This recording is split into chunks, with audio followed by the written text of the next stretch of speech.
welcome back to the Operating Systems Crashcast. I'm Victor, and today we're diving into Section 1.11, Computing Environments. Sheila, there's a lot to cover here. Where should we start?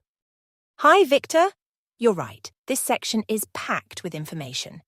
Let's begin with traditional computing and work our way through various environments. Traditional computing typically refers to desktop and laptop systems. These are what most people think of when they hear computer. Absolutely. Traditional computing environments are characterized by a single user interacting directly with the machine.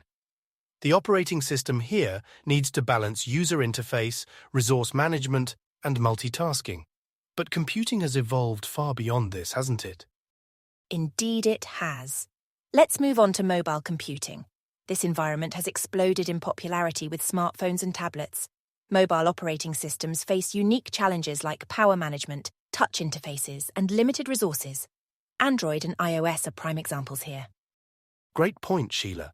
Mobile OSes need to be efficient and responsive while dealing with constant network changes and location-based services. Now, let's shift gears to client-server computing. This model has been around for a while but remains crucial in modern computing. Absolutely.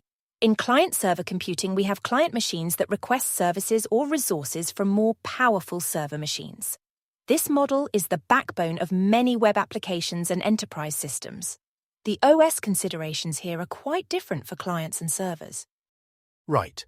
Servers need to handle multiple connections, manage resources efficiently, and provide high availability. Clients, on the other hand, focus more on user interface and local resource management. This leads us nicely to peer-to-peer computing. How does this differ from client-server? In peer-to-peer computing, there's no clear distinction between clients and servers.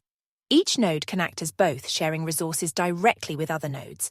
This model is used in file-sharing networks and blockchain systems. The OS needs to handle dynamic network topologies and distributed resource management.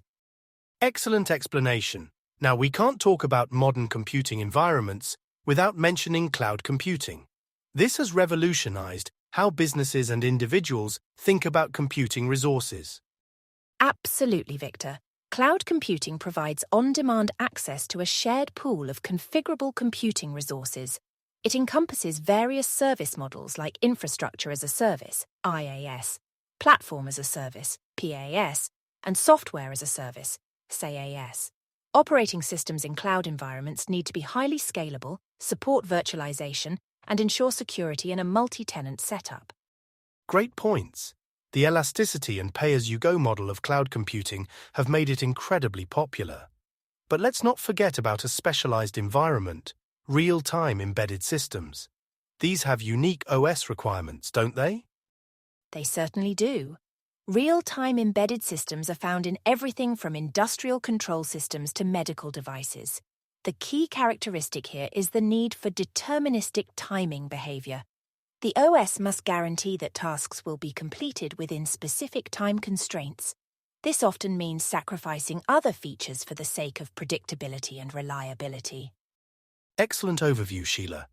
As we wrap up, it's crucial to note that these environments aren't mutually exclusive. Modern systems often combine elements from multiple environments. For instance, a smartphone engages in mobile, client-server, and cloud computing simultaneously. That's a great observation, Victor. The lines between these environments are increasingly blurring.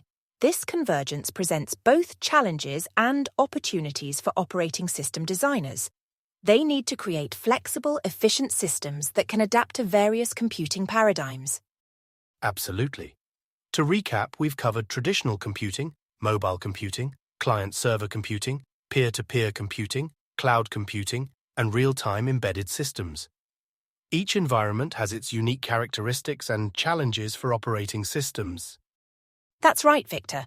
Understanding these different computing environments is crucial for anyone working with or designing operating systems. It helps in appreciating the diverse requirements and trade-offs involved in OS design. Thank you, Sheila, for this insightful discussion. And thank you, listeners, for tuning in to another episode of the Operating Systems Crashcast. Until next time, keep exploring the fascinating world of operating systems.